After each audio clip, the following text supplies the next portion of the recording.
Yeah, already joined. Yeah. Hello.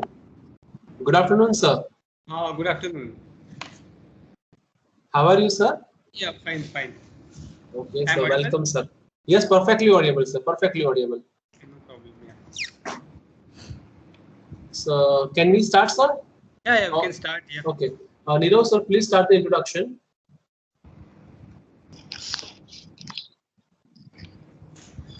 Warmly good afternoon to one and all. I hope you have enjoyed your tea break. Welcome once again in our third day, last but not least session of our 5-day advanced level FDP program on fundamental of geotechnical and structural engineering for sustainable infrastructure development. This session expert talks on field practices in foundation design and construction by our speaker, Professor Dr. Savant sir. Sir has been working as a professor in Indian Institute of Technology, Roorkee since 2009 till now. Sir has completed his BE in Civil Engineering from Sardar Patel College of Engineering, Mumbai in year 1990, MTech in Offshore Engineering from IIT Bombay in year 1993, and Doctorate in Geotechnical Engineering from IIT Bombay in 1998. Sir has been awarded by IGS Chennai Chapter Biennial Award IGC in 2020. Sir has been vast experience in teaching in different self-finance colleges, NITs and IITs. Sir has been achieved many awards in his career like Best Paper Award in Conference NIT Jalandhar 2018, Best Paper Award in Conference IIT Kanpur in 2018, Best Paper Award in 6th IYGE Conference NIT Tirchi in 2017. Best Paper Presentation Award in Conference Singer College of Engineering in 2015. Best Paper Award National Conference on Innovation and Application of Mathematical Modeling Techniques in Engineering in 2008. Best Paper IGS AIMIL Biennial Award Indian Geotechnical Journaling 1999. He is well-known personality in geotechnical field. Once again, I warmly welcome Sir and request him to deliver the lecture. Thank you.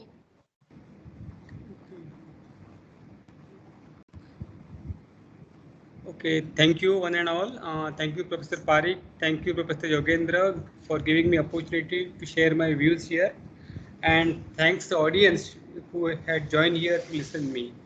Okay, so am I audible? I will just check my slides and we can start. Okay, sir.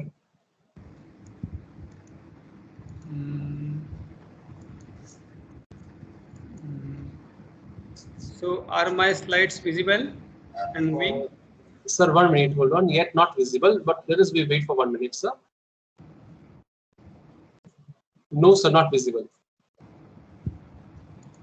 I will come back. Okay.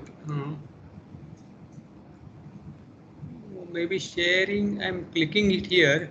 Okay. So No. by sharing, just clicking on the desktop or oblique window. Okay. I'm clicking on screen, but screen is not working. Maybe I have to use window. That is desktop.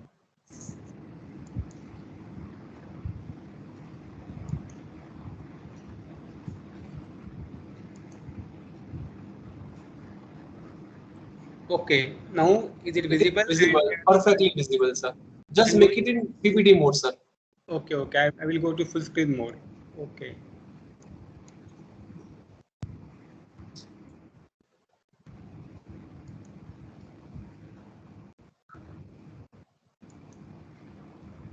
Yes, sir. It is perfectly visible, sir. Okay. So good afternoon, everybody. So today we'll discuss about the field practices in foundation design and construction.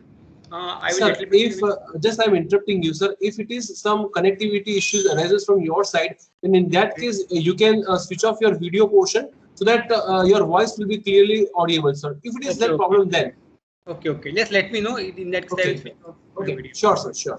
Okay, So you may continue, sir. Yeah. So today we will be discussing about the field practices in foundation design and construction. Okay. I will first little bit discuss about the conventional design of shallow foundation first, and then I will try to cover unconventional approaches like slope stability approaches. Okay. What are the steps taken in stabilizing the hilly slopes and all. Okay, so maybe I hope you will enjoy this lecture. Okay, so I will just start my talk here. This is the outline of my presentation. First I will discuss about shallow foundation, the routine design which we take, and then I will discuss about the ground improvement techniques for difficult soils. Okay, and what are the best alternatives to poor soil conditions. We'll discuss about the soil slope stabilization. Mainly I will discuss about the gabion walls and the soil nailing. Then I will also discuss about the microbial stabilization at the end, and about little liquefaction assessment of a given site, and if required what are the mitigation measures possible. Okay, so I want to cover these aspects if time permits. Okay, so first of all we'll start with the design of shallow foundations. Most of you already may be knowing it. I am just refreshing it. Okay, normally first we will try for a shallow foundation. Okay, shallow foundations means the depth of foundation is less than the width of the foundation. D by B is less than or equal to 1. We say it is a shallow foundation. And that is always our first choice as a designer, because in that case cost will be always less and things are better in control. Okay, so if we see that we have a good bearing capacity available at the shallow foundation level, obviously we want to go for shallow foundations. Okay, can have, maybe if you are having columns together, maybe coming close, we can go for the combined footings. Maybe you can join footings of some of the columns. If they are coming too near, we can go for combined footings. In the case if we found that the total plinth area of this combined footings, or maybe the foundation area, footing area of the combined footings and footings together is becoming greater than 50% of the plinth area, then in that case it's always advisable to go for a raft foundation. Okay, instead of having in separate footings, we may go for a single raft over here.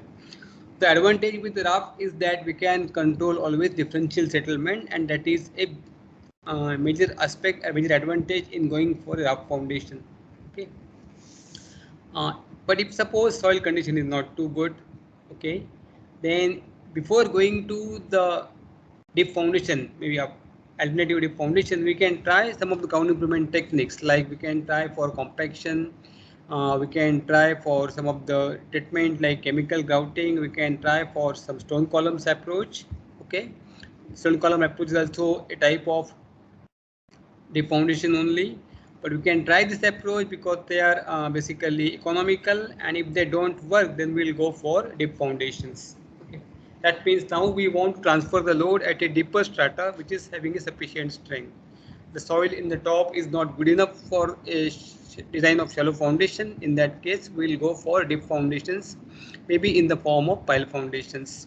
Okay, sometimes what happens, even though you have a good strata available at shallow depth, but by virtue of environmental forces, if lateral forces are significant, in that case we have to go for pile foundations, because shallow foundations we cannot generate enough strength in lateral direction. In that case we have to go for pile foundations to transfer the load to deeper to the soil, and maybe the bending action of pile can take care of the lateral load. Okay, so but now we'll start with the shallow foundation, because that is the conventional design approach. We must know, everybody must know about it, all the geotechnical engineers. Okay, so in this case our requirements is that we should be having a knowledge of basic shear strength properties and compressibility characteristics of the given soil. Okay, for example, we will be following two criteria. One thing is that there should not be a shear failure of the soil below the foundation. That is the first thing. And the second criteria is under the working loads, settlement should be within the permissible limit. Okay, it may be, I think. Hello. You are on slide number 3 or 4th one? Three only 3, yeah. Oh, Actually, your video is get freeze, so I just confused whether you are move away. I mean, from our slide 4 or not. Yes, yes, yes. Now it is okay. I mean, your video is freeze, so I think it is better to switch off video, so there Video. don't be any. Yeah. Yes. Okay, okay. So our design considerations are two criteria. One is the soil should not fail in shear failure because of the load transfer from the superstructure, and second is under the working load, settlement should be within the permissible limit. And there are different criteria for the course. Maybe let us say permissible settlement is to the tune of 50 mm for sandy soils and 75 mm for clay soils. Okay, so we will check this two criteria for giving the allowable bearing pressure. So first we find out the ultimate bearing capacity from well-known Terzaghi's equation. Like this is here set C and C plus Q and Q plus half gamma B and gamma, and this is the equation is developed for a strip footing, that is a two-dimensional phenomena. If our footing, because that is applicable only for load-bearing structures where we are going for strip footing, but in the case of RCC we are going for three-dimensional, like having sufficient length and the breadth. In that case we have to post multiply each term by shape factors. Okay, and maybe we can also multiply by depth factors if dy b is greater than 1, and we can also multiply by factors like IC, IQ, I gamma. They are called inclination factors if the load is not vertical. Okay, if there is eccentricity, in that case maybe what we have to do, we are using b dash, where b dash is equal to b minus 2e. Okay, in place of b we are using the b dash as b minus 2e. Okay, so these are the added guidelines for that. So we find out the ultimate bearing capacity, then we find out the net ultimate, and we divide by factor of safety. Okay, now that is the bearing allowable bearing capacity from shear failure criteria. Now we must check it against the settlement criteria. Okay, now there are a number of ways to calculate it. If we are having results from SPT, standard penetration test, we can use this formula given by Terzaghi and Peck as Q allowable is equal to 0.044 N into SA into CW. Okay, where in this case Q is allowable bearing pressure from settlement criteria, N is the average value below depth of 2B below the footing. Okay, and CW is correction for the water table, maybe is 0.5 for fully submerged condition. This formula is applicable for cohesionless soils. So SA is 50 mm, and if you put both the values like SA is equal to 50 and CW as 0.5, in that case our allowable bearing pressure is coming out to be 1.1 Newton. 1.1 N in units as ton per meter square. Okay. Now there is also chart given by IS 8009 here. Okay, for settlement of the footings in sandy soils based on the N value on the width of the footing. So what we do is, for given width of the footing, let us say 3 meter, we find out correspondingly the value of the y-axis here, that is the settlement per unit pressure. Okay, and then we get settlement per unit pressure, then we multiply by our actual pressure and we can get settlement. Okay, like that. So in this case, this is a settlement per unit pressure of kg per cm square. That means it is, will be giving a settlement per a pressure of 10 ton per meter square. Okay. Then we can multiply by respective value and we can get the corresponding value of settlement due to the allowable pressure which we are keeping on the foundation. Okay. Now to that settlement we have to multiply the factor of W here for water table correction. Here you can see here this factor is given over here. It is factor is here. Okay, on this chart it is basically for water table correction. Okay.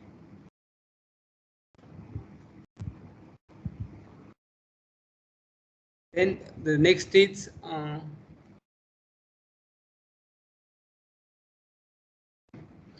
instead of SPT, if we are having result from CPT, that is static cone penetration test, we can use this formula to get the value of settlement, and we can see that the settlement should be within the permissible limit. The formula is 2.303 H by C log of P0 plus delta P by P0, where P0 is the overburden pressure, initial overburden pressure at the center of the layer, and delta P is the increment in the stress due to the load coming from superstructure. Maybe we can go with a dispersion of 1:2, and we can find out dispersion of stress at the center of the given layer, and we can find out corresponding value of S. Okay, here C is given as 1.5 times QC by P0, where QC is the static cone penetration resistance at the given depth. Okay. Similarly, from the plate load test results, if it for sandy soils, we can say that we can calculate this SF is equal to S into 2b by b plus 0.3 bracket square. Okay. This is for cogenless soils. For you know that for clay soils, SF by SP is BF by BP. Now, if it is a clay layer, in that case, we must check it against consortium settlement of that particular clay layer. So, in that case, we can use this equation to calculate consortium settlement here. So, SC is CC into H by 1 plus E naught log of P0 plus delta P divided by P0. Where CC is compression index, we must find out from the audiometer test. In the absence of data, we can take empirical relation like 0.009 liquid limit into liquid limit minus 10. Okay. E0 is the void ratio. Okay, so that is the way we find out the allowable bearing pressure to recommend for the design. We first find out against the bearing capacity criteria, and then we check it against the settlement criteria, and we always recommend the minimum value from these two criteria as allowable bearing pressure. Okay. Then if suppose say shallow foundations are not good enough, then we can go for ground improvement techniques, or else we can go for at the end we can go for pile foundations. For pile foundation, basically there are the two ways in load is shared. One is skin friction and one is end bearing. Okay, so depending upon the type of strata, we can recommend either a floating pile or that is the frictional pile, or we can recommend an end bearing pile where pile can be socketed in a form rock. Okay, that depends upon the type of profile available and loading conditions also. Okay,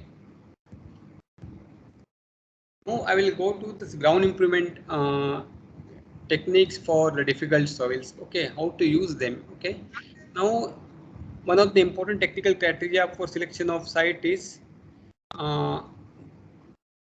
for construction or rehabilitation or preservation or protection or other use. So we must check this guidelines here. One is the shear strength of the soil for sustaining the loads from static and dynamic loading conditions without excessive deformation or failure. The second is the compressibility of soils, which manifests its settlements and slumping and volume change of soil mass. Third is permeability of the soil, which plays a major role in the structures retaining the water or maybe landfills. Then in the case of expansive soils, there is a shrink swell potential. It is also very important. And other properties like stiffness of the soil, the durability aspect, erodibility, and creep. Okay, so these are the soil properties which must be looked upon while selecting a proper site. A soil or site may be considered poor if it fails to have minimum required engineering properties. Okay, if it is having a too low strength or settlements are compressibility is too much, in that case we must consider it as a poor site and we try to avoid it as far as possible. Okay, so if alternatives for the poor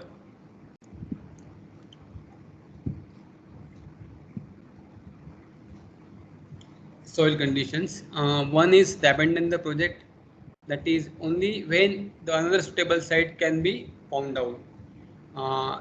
When the cost estimates is impractical, that is the cost of this project on this particular site is impractical and there are no compelling commitments for to continue with the project. In that case, we can think about abandon the same project. Okay.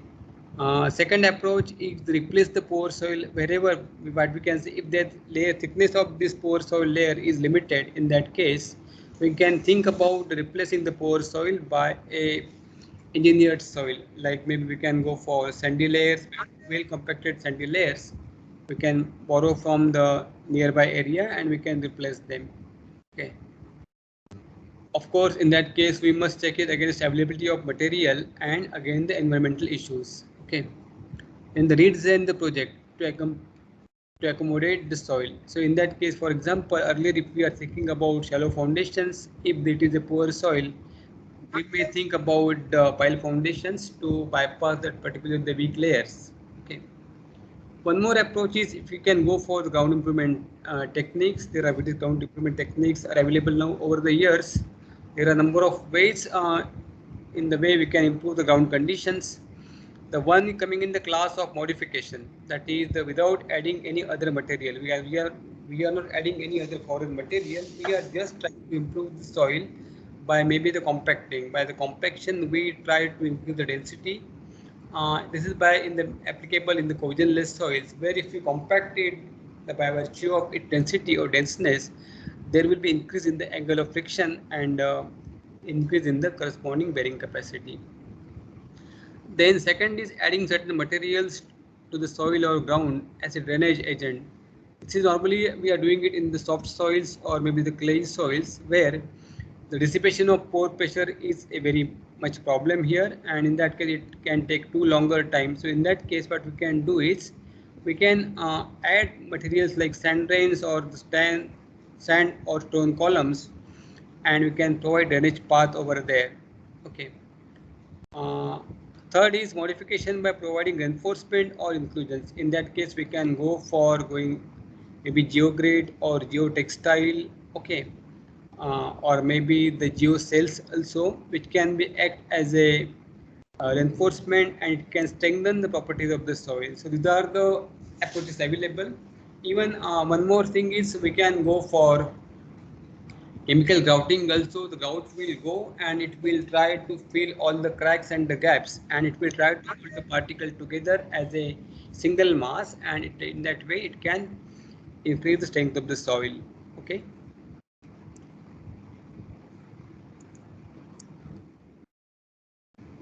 Now improvements will be done during one of the three phases of the project. One is the pre-construction improvement, that is before actual construction is commencing, we can carry out this improvement techniques like ground densification. We can go for a compaction.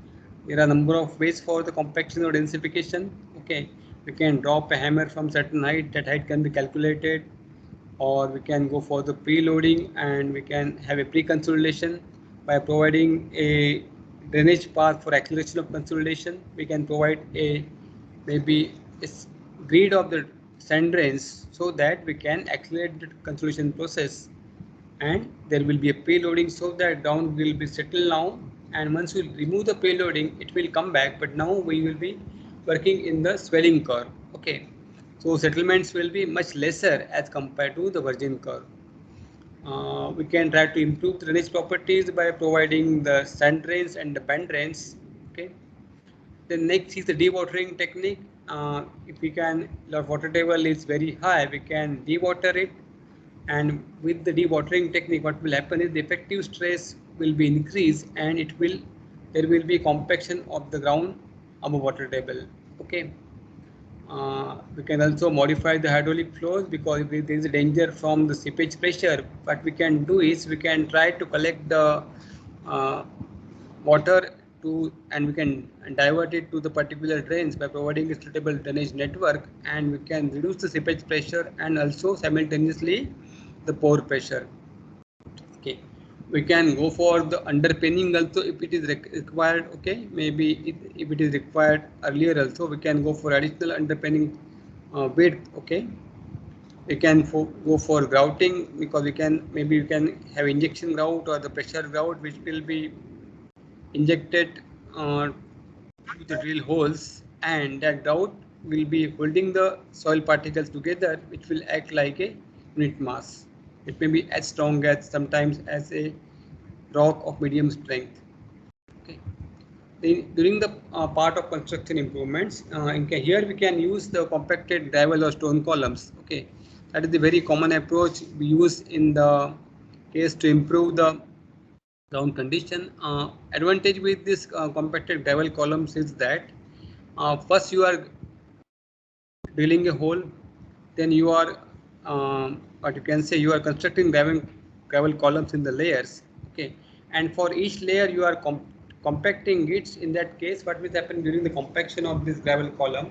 These gravel columns will be displaced laterally. They are forcing a lateral pressure, and because of by virtue of which the surrounding soil will be densified. Okay, so by putting the gravel column, there are twofold action. One is densification of surrounding ground. Second thing is it can also take the load as similar to a pile of inferior quality. And third is because of it is the gravels, it can also act like a drainage path and it can help in dissipation of pore pressure. Okay. Then we can go for the shallow soil treatment. Maybe we can have a controlled gradation also. If it is a poorly graded soil, maybe what we can do is we can try to control the gradation by adding certain sizes or removing certain sizes and make it a fairly graded or well graded soil. We can go for the compactions, and maybe we can treat them with the admixtures like lime and cement. Okay, so that they can be acting like a mass. If it is a sandy soil, we can try to introduce a apparent cohesion in that case. One technique is ground freezing. So by ground freezing, maybe we can develop a suction, a matrix suction in the particles, which will also increase its effective stress or shear strength. Then for shallow depth where backfilling is possible, we can go for geosynthetics or geogrids. We can lay this geosynthetic or geogrids in layers, and they will take care of the tensile forces developed in the soil profile, and they will try to puncture the possible failure shear surface. And in that case, your shear failure surface will be bigger, giving you the bigger strength. Okay. Then in the case of stability of slopes or natural slopes, we can go for soil nails or tiebacks and anchors for the cuts or excavations. In the lightweight fields, we can go for the geofoam in between the retaining structure and backfill, so that it can reduce the pressure coming on the retaining structure. Then we have this pre-construction improvement or post-construction improvement. Already now structure is in place now, and then we found that there is some problem with the structure because of the uneven behavior of the foundation. In that case, what we can do is we can try for the grouting in the case of buildings or superstructures. We can try to improve the drainage paths, particularly in the retaining structures. We can go for improving the drainage characteristics so that pore pressure will not build up in the case of retaining structures. We can dewatering techniques for the buildings, and so that we can reduce the pore pressure developed, and we can modify the hydraulic flow so that seepage pressure will not be developed. In the case of liquefiable zone, we can go for improving the drainage path, and we can have a major, like maybe we can go for gravel drains and all, so which will give you the shortest path for dissipation of pore pressure. Okay. Now, depending upon the particle size, these are the possible ground improvement techniques suggested. Okay. For example, if particle size is, let us say, we can start from the first one. Okay.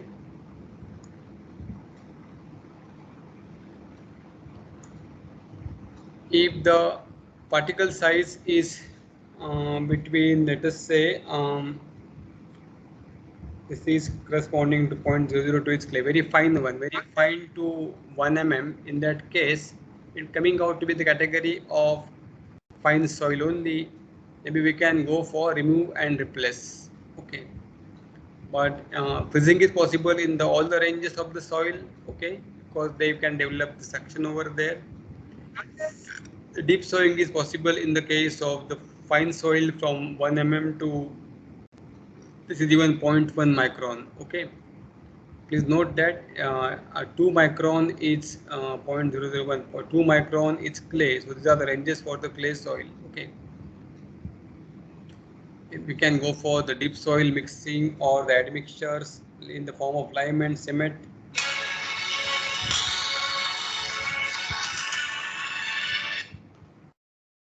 Hello hello हाँ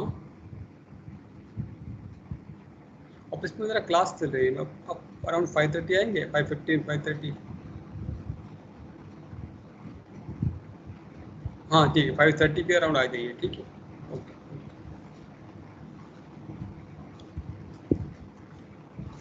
sorry if it is soil between the range of 1 to so let's say 0.1 micron to 1 mm we can go for either for deep soil mixing or admixtures or compaction piles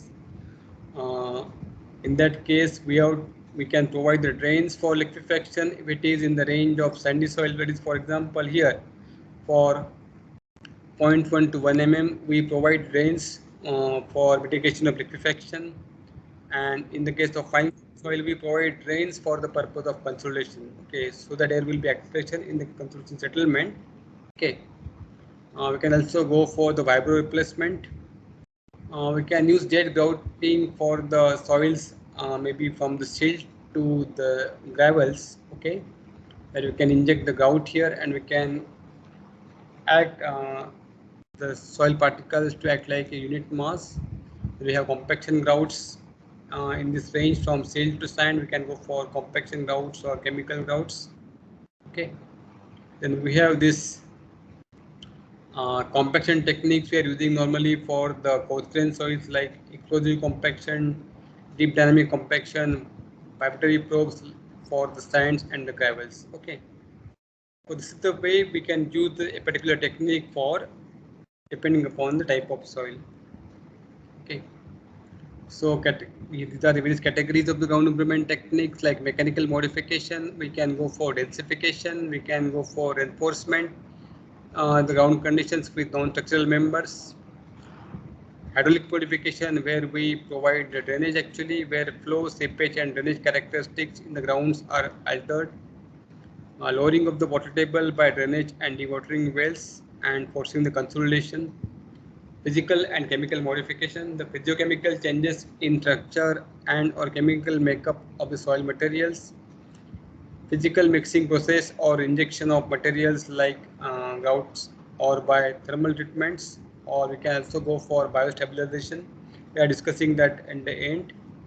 Modifications by inclusions as a reinforcement or maybe modification as giving confinement like in the form of geocell or modifications by reinforcement as maybe geotextile or geograde or even bars also okay now when it comes to slope stability these are the you can refer this chart in slope stability there are two ways one is excavation and second is fill okay in one thing we have to support excavated slope and second thing we have to provide a embankment and then we have to provide support for that okay so for excavations if it is of greater height maybe we can go for resloping that is we can provide bumps in the intermediate levels or we can try to flatten out the slope by cutting or maybe for the existing slope we can go for soil nailing nearly vertical slope even you can go for nearly vertical slope with the help of the soil nailing technique or we can provide tieback walls at the bottom okay now in the case of fields we can go for either for retaining walls we can go for during synthetic reinforced walls also okay and in all these conditions drainage and surface protection is must okay because drainage is very important in all this type of designs because that we have to avoid this what you can say the buildup of pore pressure at any stage. Similarly, we can have similar techniques for the rock slopes. In this case, extra measure we are taking is we can provide a wire mesh of sufficient strength to avoid accidents. Okay. Other than that, we can go for short threads, filling the tension cracks in between them. There will be surface protection in the form of short thread or sprayed concrete. We can provide a drainage to dissipate the seepage pressure and the pore pressure. Just like soil nailing, we can go for the rock anchors or bolts. Okay.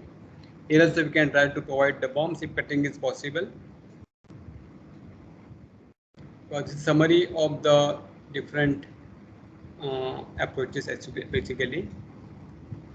Now, in the case of slope stability, one way is to you can say now we can discussing the different possibilities. Okay, you can see there is a water table. Original water table is here. The phreatic line is somewhere here. Okay, Now, because of that, the soil in the entire this wedge will be under the submerged condition. Okay.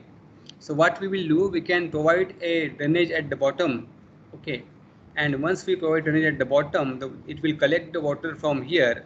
And in that case, now this becomes a this portion becomes now not submerged condition. Okay, it may be saturated, but now it is below the it is above the water table. Okay, so then stresses will be now coming as effective stress. Okay, and in that case we are avoiding the risk of the failure. Now in the use of stone columns, you can see there is a slope over here where we are providing the stone columns at an desired spacing, maybe in the triangular pattern or zigzag pattern here. So we can provide number of slopes. Okay, and we can on the slope we are providing the stone columns with a maybe triangular or square pattern, and they are properly filled with the stones. Now in this case the stones are acting in the two ways. They can act also as a reinforcement.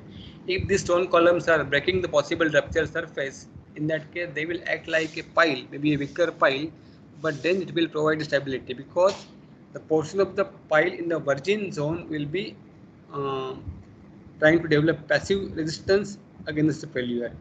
Second thing is because of the stone columns, there will be dissipation of pore pressure will be there. Water will be collected in the stones, and they at the top we are providing a blanket, maybe a minimum thick blanket we are providing for drainage. So this will collect the water and it will be drained out, so that this particular zone will not be coming with the case of buildup of pore pressures. Okay, and because there is no development of pore pressure, effective stress will be increased and it will cause increase in the shear strength of the soil. As effective stress increases, the shear strength of the soil increases along the potential slip surface. Okay. Then we can provide the gravity walls, maybe for slope stability. The passive approach is providing the gravity walls, like we can have the gravity walls made with the stones or bricks, or maybe the gabions or the soil cement bags, or maybe also in the form of strap tire types. Okay, we can try to form a structure over here. In this case, in this particular example, whatever we have listed here, all of them are working on the action of gravity only. The resistance is coming because of the gravity. Okay, so you have a sliding force that is resisted by the friction between the your wall and the base soil. Okay, and second thing is overturning moment will be also taken care of by this resisting moment developed because of the gravity. Okay, so you can see there is a failure, generalized failure surface here. Okay, okay, two slip slope. Then there is a base slip.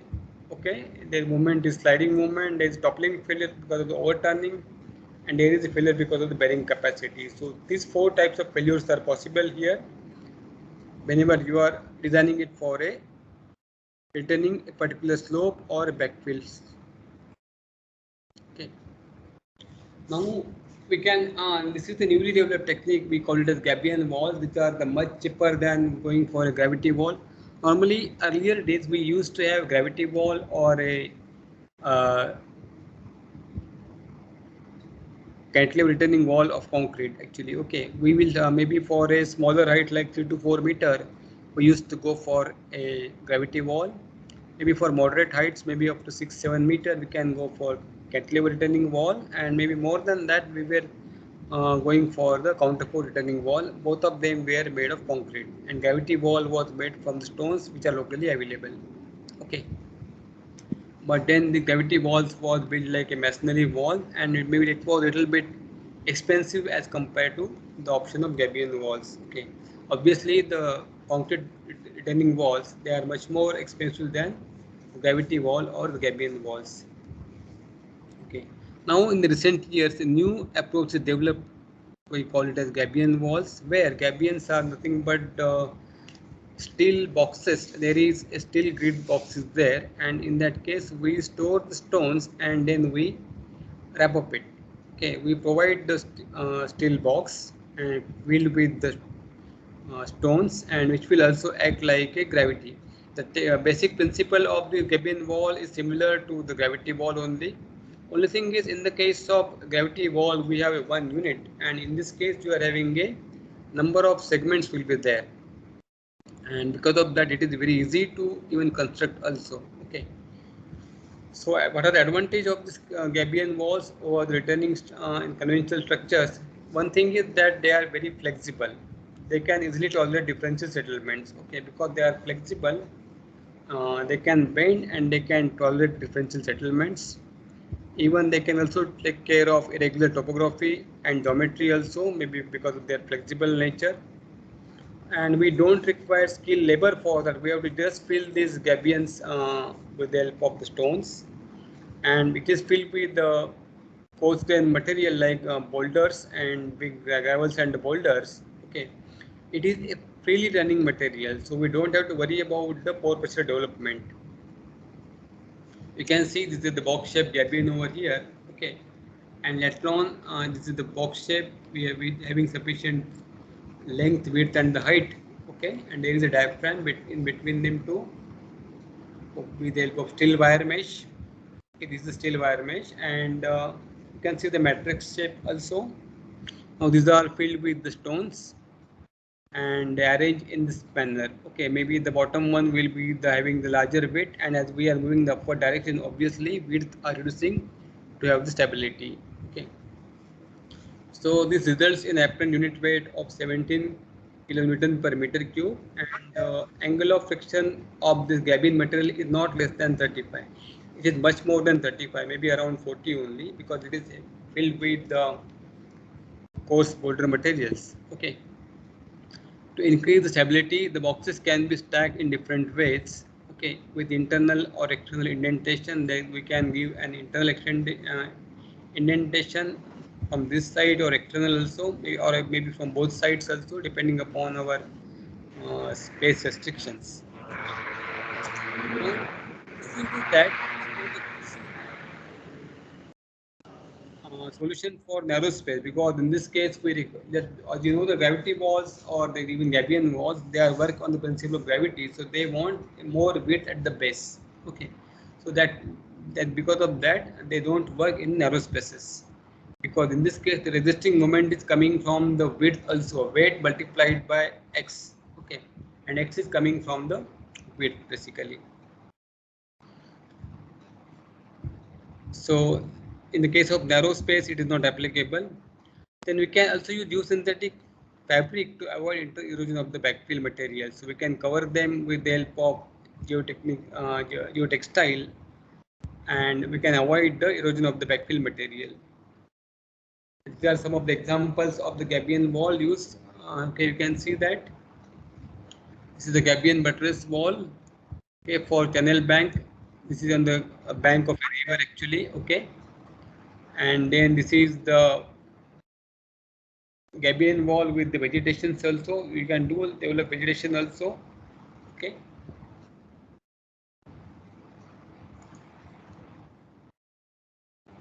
Now this is a combined application, the Gabion wall plus anchors. Okay. In this case, because in this case the height of the slope is little bit maybe the significant in that case, what they have done is even they also provide the anchors also, which are penetrating through Gabion and till the virgin slope. So they are penetrating through Gabion and slope. You can see this is the Gabion structure used for the Sikkim airport project. You can see the height is considerable here. Of course, they have done it in some of the stages. Maybe the first stage, then there is a bump over here. In the second stage, again we have a small bump. Again, third stage, some bump over here, maybe around 2 to 3 meters. Okay, and the final stage. Now, what are the advantages? Simple in construction. The foundation slab is not required. It is fully draining, so no back drain is required unless they are filled with non-draining materials. They can be used with planting also. We can develop planting also. Can produce curves in plants because they are flexible. Even we can go for in case of curves shape also. Okay. The disadvantage is that a too flexible system can result in an undulating wall profile. Sometimes they are too flexible and they can, if the settlements are uh, beyond certain limit, they can develop an undulating wall profile. What is the design now? In the design, the gravity action and the self-weight of the wall provide stability without mobilizing tension in the structure. Okay. So limit state has to be considered. So bearing resistance of the failure of the soil below the base, failure by sliding at the base of the wall, failure by toppling of the wall, and loss of overall stability. Then the failure of structural element, that is between the two elements of the gabion walls, there should not be a slide will be there. Okay. Then if it is unacceptable that the stones are or stone pieces are coming out from the gabions. Okay. It is unacceptable to change the flow of groundwater, and the shear force should not exceed the sliding resistance along the boundary between the two layers of the gabion baskets. So we can just see this all the guidelines one by one in detail. Okay. But before that, these are the type of the failures. One is the global failure. We can say the base failure. A complete mass will fail, including the gabion and the backfill. So in that case, we cannot do anything. Okay. Second is the bearing capacity failure. Okay. The maximum pressures develop because of this combined action of this wall and earth pressure. If they are exceeding the bearing capacity, there will be bearing capacity failure. We'll discuss that in the next slides also. Sliding failure. If the friction offered at the base is less than the earth pressure from the backfill, there will be sliding failure. The overturning moment, and the moment or at the overturning moment, that is because of the earth pressure P into H. If it is greater than the resisting moment, there will be overturning about the toe. The internal failure between the connections of the two gabion elements, there can be a failure because of the no enough resistance or no enough friction available to take care of the shear force developed at the interface. We'll see in one by one now. We can see first we'll design again the sliding here. So in this case, what is the driving force? Driving force, total earth pressure. So we can always calculate it as P is equal to half K gamma H square. Okay. Or in this case, we are using symbol as EH. Okay.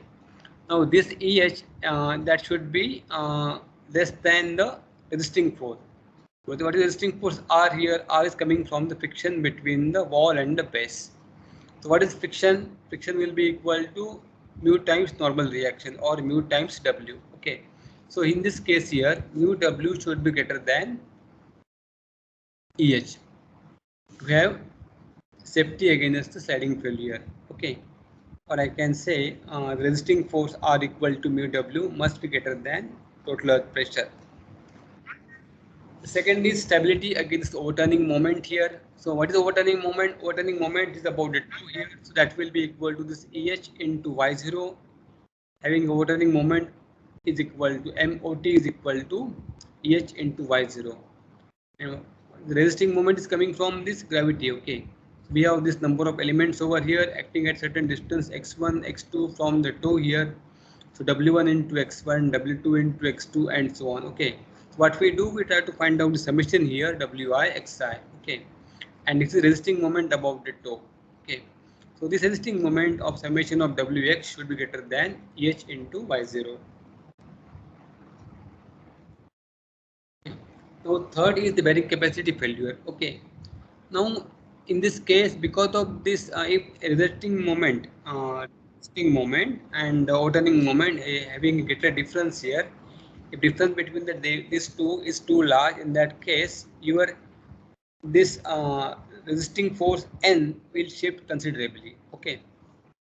And we can find out from the taking moment about it. So maybe N into X bar will be equal to M resisting minus M overturning, or you can say X bar is equal to M resisting moment minus M overturning moment divided by N.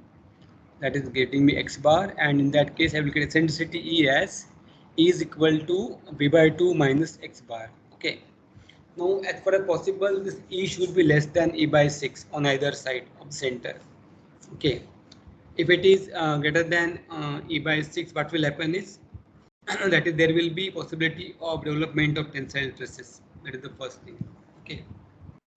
Then we have to calculate this stresses at the bearing. Okay, because of the vertical load and because of the moment as W into E. Okay, so it has to overcome a combined action of a compressive force W and there is a moment of W into E. Okay, so I think we have to calculate sigma as sigma is equal to W by B inside the bracket 1 plus 6 E by B for maximum compressive stress, and for minimum stress it will be W by B into 1 minus 6 E by B. So minimum should be greater than 0, and the maximum stress, that is W by B into 1 plus 6 E by B, that should be less than the allowable bearing pressure. Otherwise there will be bearing capacity failure. Okay. Now one more check you have to do in this case is internal sliding. For each block you have to check this. Let us say for what is the maybe let us say I am taking this interface layer between the second and third block. Let's say this particular layer. Okay. So in that case,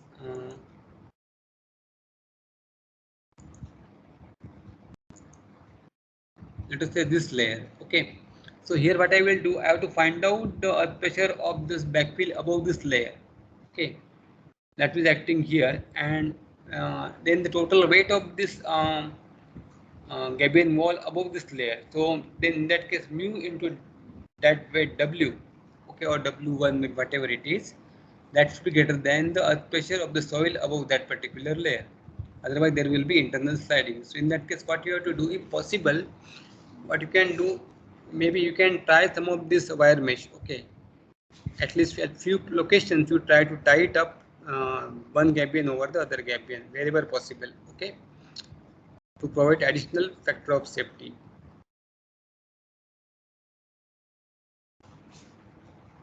Okay, this is the internal sliding. Okay.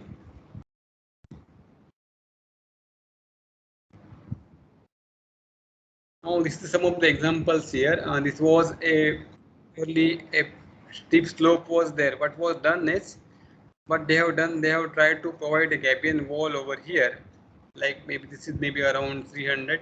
Okay, maybe 3 meter actually, and then they try to fill this gap between the two. This is the slope actually.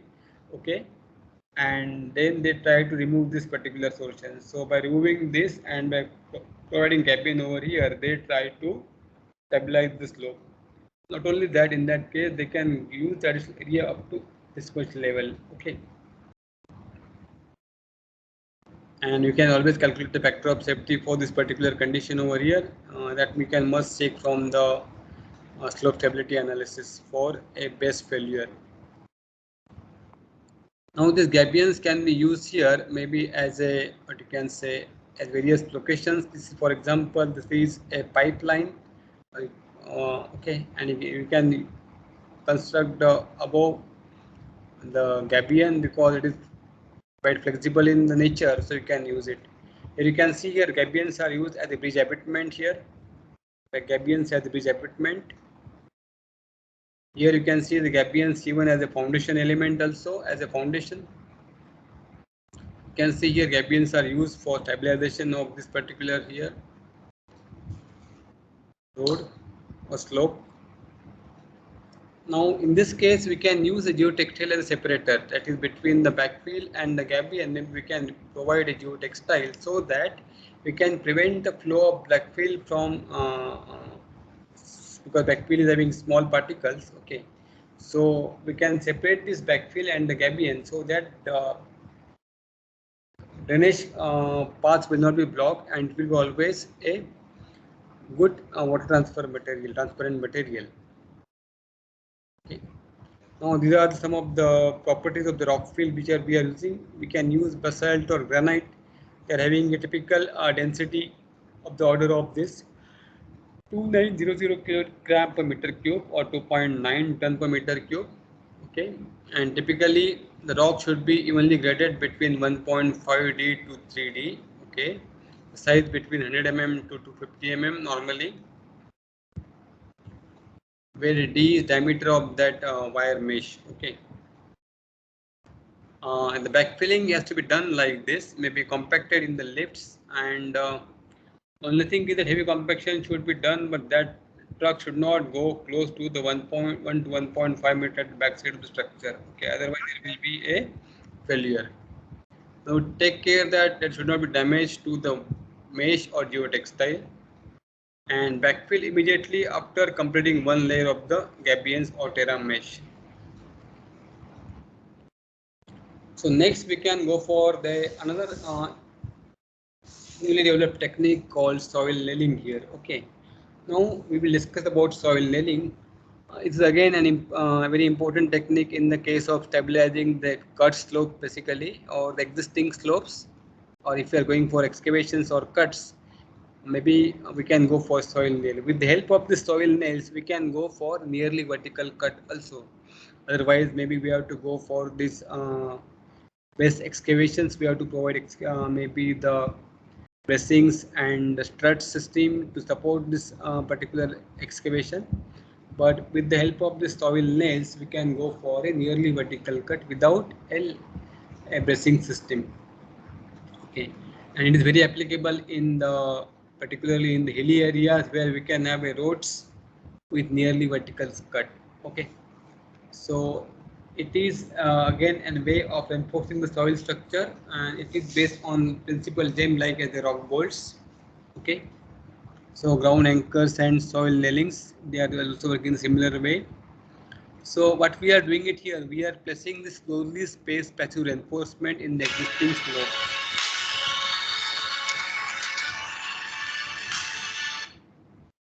Sir, I will call after 5:30. Okay.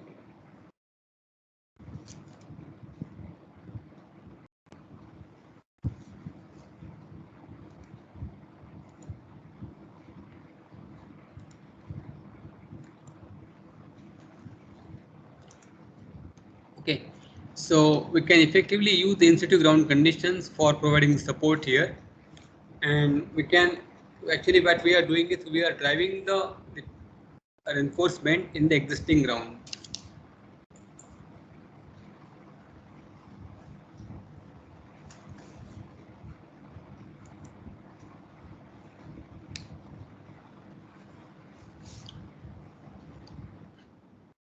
Okay, these are the steps in the soil nailing technique.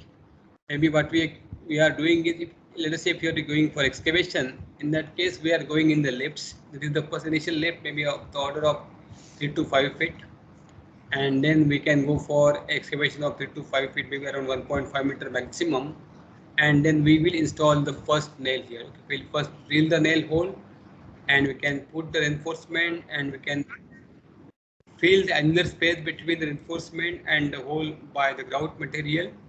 Then we can fix the plate over it and washers, plates. Okay, we can fit the bearing plate, and then we can tight the screws, and then we can short fit the top area. Okay, and then we can go for the next lift. That way we proceed in the case of soil nailing. Okay, it's a very fast process. It requires a very less time for that as compared to normal technique of pressing and others. Okay, so you can see typical cross section of the soil nail wall over here. Okay, you can see there are different nails having some vertical spacing and some horizontal spacing here. Okay, there is face elements, there will be the, and you can see that this was the initial slope here, and now with the help of this soil nailing we can have a nearly vertical slope, and advantage is that we can have a extra area available for the roads. Okay,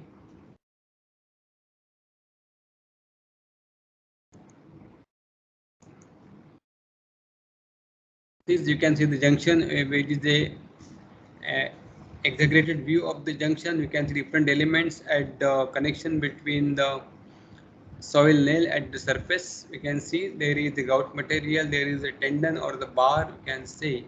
Okay, and these are the paths for the pipe, and these are the drainage strip drains. Okay, you can provide.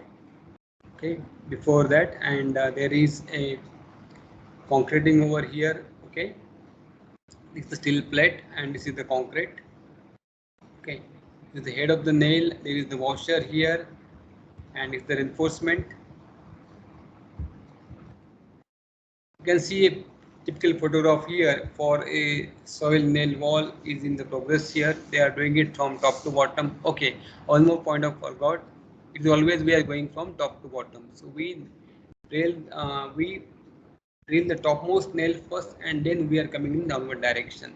Okay, we'll drill the topmost nail. We will install the uh, reinforcement bar. We'll fill the route between the angular space. Then we put the tightening and we put the top plate, and we can put shortcutting also, and then we'll go for the next step.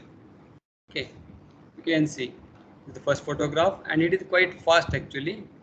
A second thing you can see, there is again a construction is going on, soil nailing is going on here, and but we have not stopped the topic over here. So nailing can be done without stopping the traffic. In the case of other techniques, we must stop this construction or the traffic actually. But in the case of soil nailing, we can do it without stopping the traffic. So it requires smaller right of way, and the installation is quite fast. It is less disruptive to the traffic and causes less environmental impact because we are just maybe having a drilling a steel bar and a grout. Less congestion in the excavation because we are not going for any other materials. We just move basically a truck actually on which this assembly is mounted. Then it is easy adjustment to the nail inclination and location, because in that case, suppose at one particular location we found that we cannot drill the hole because of a boulder coming in the way. We can shift it either towards right or left or top, or maybe in the upward direction also, and you can do it. Okay, that adjustments are possible in the case of soil nailing. Okay, we can work on the curves and the bends very easily. There is no problem for that. It's relatively flexible and can accommodate comparatively large total and differential movements. Okay. It also performs well during specific events if we are taking the care in the design aspect.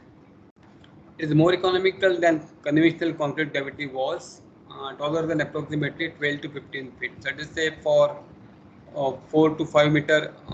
If it is height of the wall is more than 5 to 5 meter, soil nailing option is a economical one. Then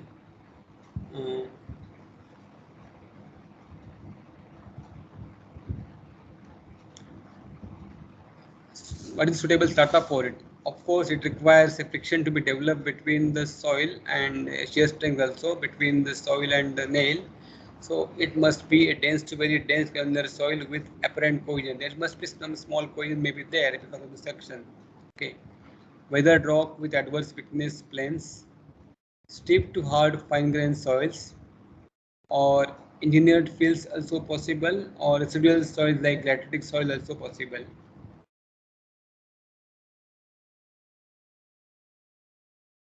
Applications in the roadway cuts, road widening under existing bridge abutments, in the case of tunnel portals, in the case of repair and reconstruction of existing retaining structures, we can go for soil nails. Then hybrid soil nail systems, we can go for, like I have just shown you, there was a combination of gabion wall plus soil nail. Even also we can have a combination of retaining wall plus retaining wall plus soil nail also in some of the places. In the case of shore mechanically stabilized earth walls, also you can see there are some of the examples. This is the shore mechanically stabilized earth walls. You can see. So here you have a original wall was stabilized with the help of soil nail, and then we have gone for a MSC wall, and we can have a more extra width available from this particular type of construction. Okay. So you can see some of the figures for the soil nailing. You can see this is the soil nailing done here at this particular location and covered by the shotcrete.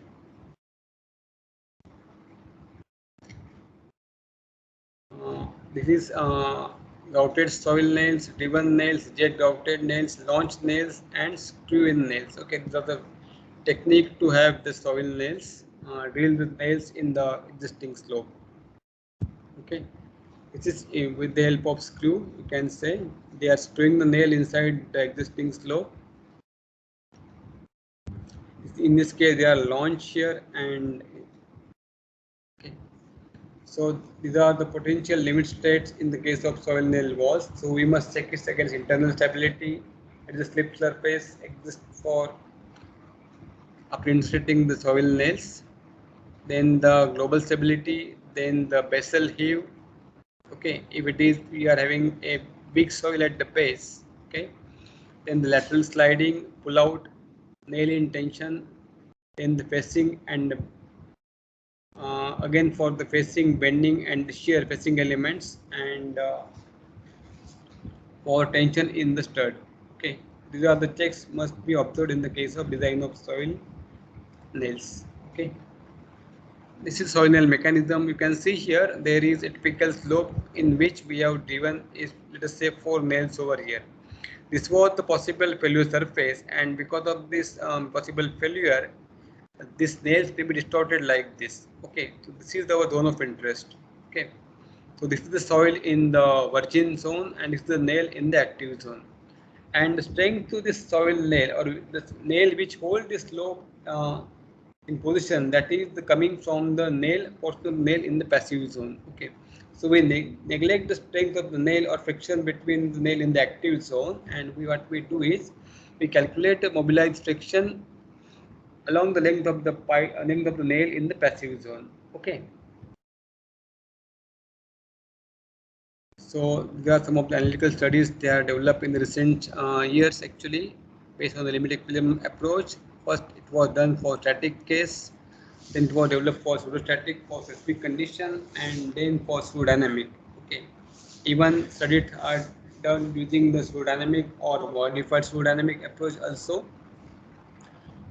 Analytical studies are available using the modified pseudodynamic approach. Okay, the numerical studies are also done using the nail slope. In the case of numerical studies, advantage is that we can take care of maybe the construction sequence. Okay, we can simulate the sequence of the construction in the case of numerical studies. Okay, then some of the experimental and field studies are also available where they have instrumented the slope and they have tried to measure the response of the nail slope with the help of maybe with the help of inclinometer or with the help of some pressure cells. Okay, the pseudostatic method does not consider the effect of time and seismic waves, and the pseudodynamic method only considers the vertically upward propagating sinusoidal waves. Okay, it does not consider interaction of upward propagating waves and the waves reflected from the free ground surface. Okay, that was taken care in the modified pseudodynamic approach. Okay, so it covers both. It considers the ongoing wave and reflecting wave also. Okay, in the case of modified approach. Now we can see this first about static case, simple failure wedge mechanism here. Okay, so we can see a picture over here. Okay, this is a typically vertical nail slope. Okay, we assume that the failure surface is linear. Okay, or there is it is the linear surface, and in that case we can consider typical wedge failure. Let us say ABC is the typical wedge. So what are the forces we must consider? Particularly the weight of the wedge acting downwards, and then we assume that the nails are horizontal, then the TEQ total tensile force in the nails. Okay, and then we have this normal reaction developed between the failure wedge and the virgin soil. Okay, and then we have slidings also possible between the failure wedge and the virgin soil. Okay, factor of safety against the, what we do is we find out first factor of safety against the failure, so FSG for this particular thing.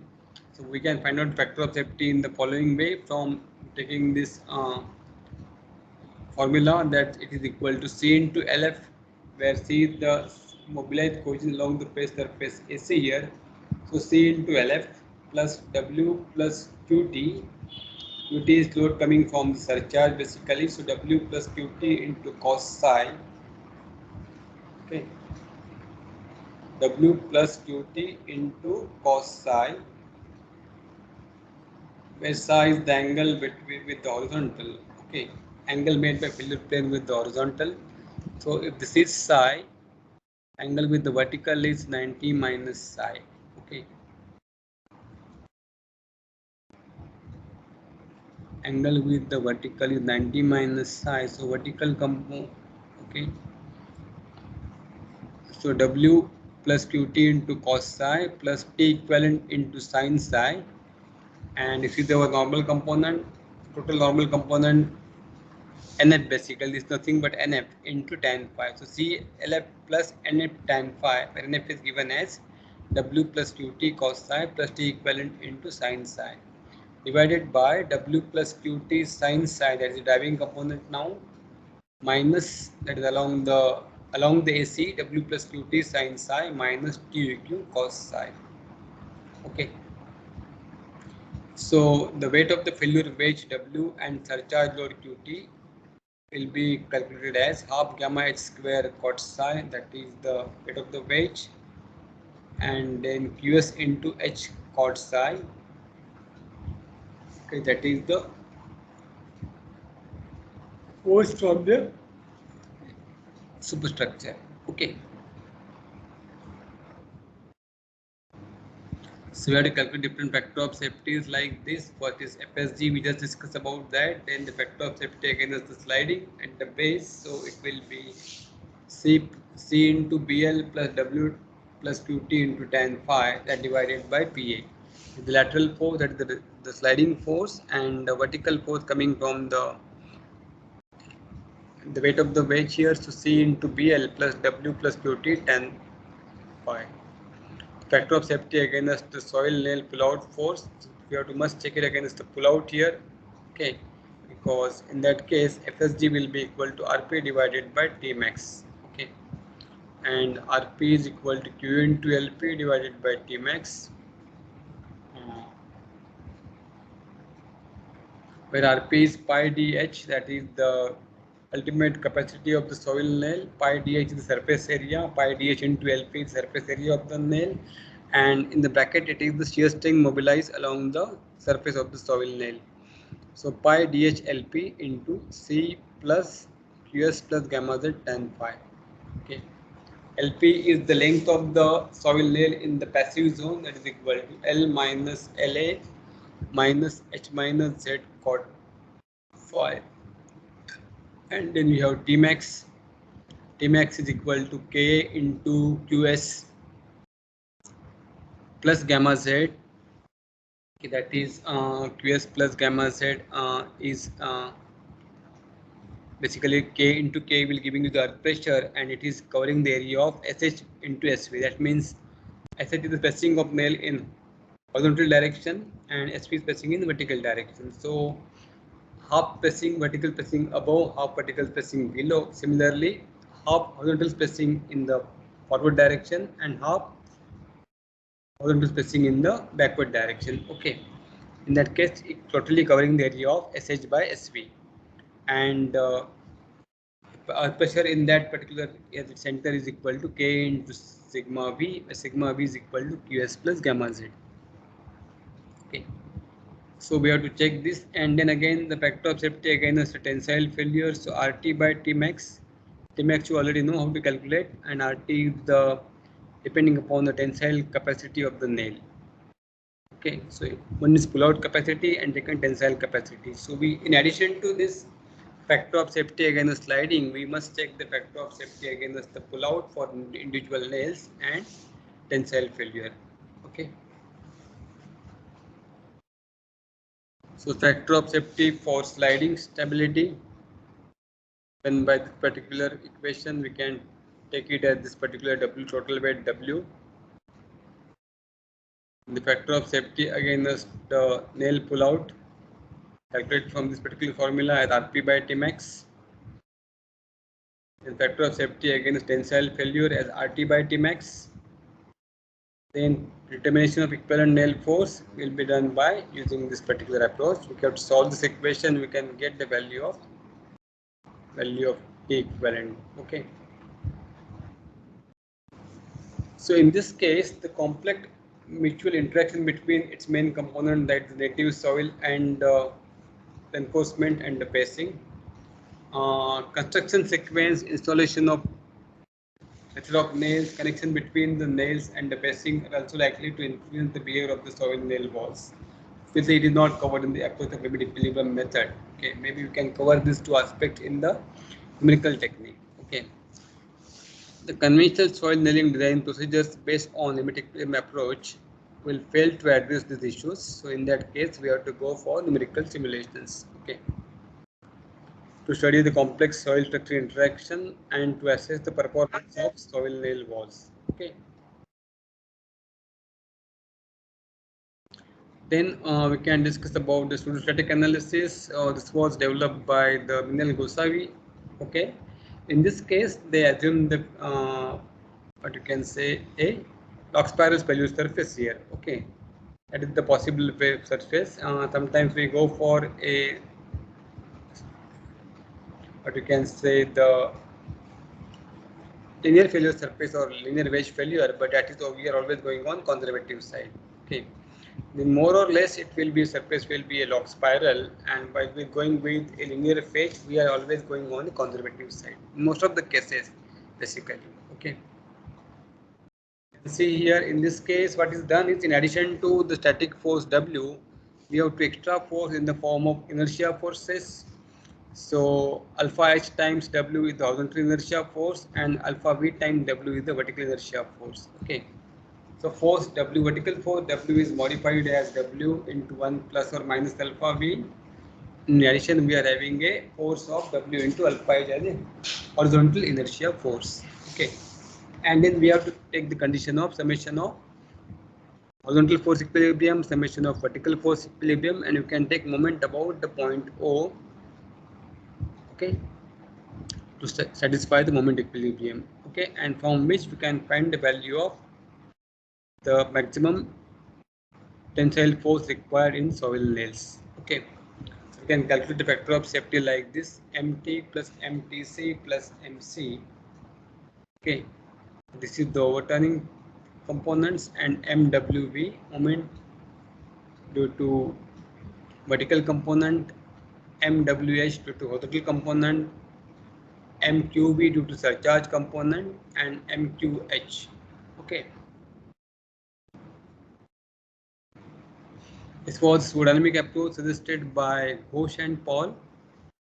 Okay.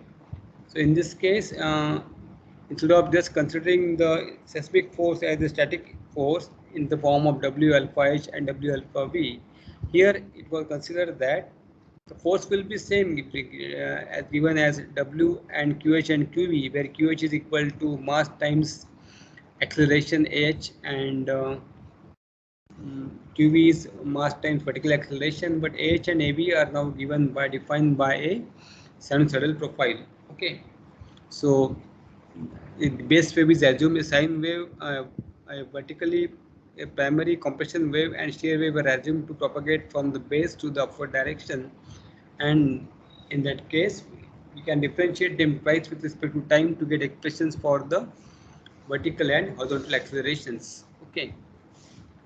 And then they are used in these equations, and in this case now this is the failure surface which are optimized with respect to time variable and with respect to its angle is. Okay. And from which we try to find out the worst possible combination and the maximum tensile force required to be supplied to soil nails. Okay. And this is a practical example of a 2D analysis developed in the Fluxus 2D here. Okay, so we can use it here. In this case, we can develop this. Novel nails are designed as the bar elements in the Fluxus. We can have a coarser mesh at the periphery, but we can have a fine mesh in this particular wedge area. Okay. It is a typical case where they have stabilized a slope of 10 meters with the help of this how many nails? 1, 2, 3, 4, 5, 6, 7, 8, 9, 10. So 10 nails was used. Okay.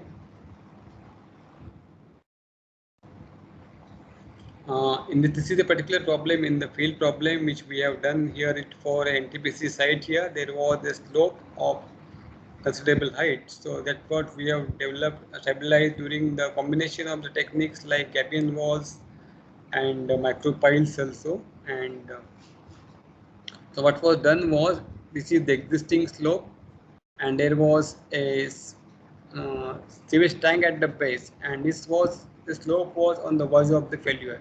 Okay, there was sufficient moments were available. So what was done, some cuttings were suggested at some locations, and then gabion walls, returning walls were suggested at the base, and there were the micro piles were driven throughout at some particular location. Okay, this was analyzed first for a worst condition without any reinforcement, and from this stress contours, what we have done is we have identified the zones of the worst possible stresses, and in that case we have developed a system like this. We have provided a returning wall over here, so we giving this wall, it was possible for us to flatten this slope a little bit. Okay, because in that case we have reduced the height, effective height here, and the slope was flattened. And then at some locations what we have done, we have given a we have provided the bombs at some locations like this, you can see here. Okay, we have given a vertical wall over here and we have provided a horizontal location. Again at some location, again we are given a vertical wall and we try to flatten the slope. Not only that, we have driven a micro piles in between, and these micro piles are long enough to penetrate the possible base failure surface. Okay, and with this slope was stabilized. Okay. Okay. Now we'll just discuss about one more technique is used in the case of recently developments here to stabilize the very weak soils. Okay. Normally, when we are coming in the contact of very weak soils, we will try to stabilize them with the help of ground improvement techniques. So in this case, what we go, maybe if it is a cohesionless soil, obviously the best way is to go for compaction and to improve its density by densification. But if it is a fine grained soil, in that case, we try to go for some admixtures or some treatments. Either we go for stone columns to improve its drainage characteristics, and if we want to improve its shear strength properties, we can go for some admixtures, like maybe we can go for lime and cement treatment.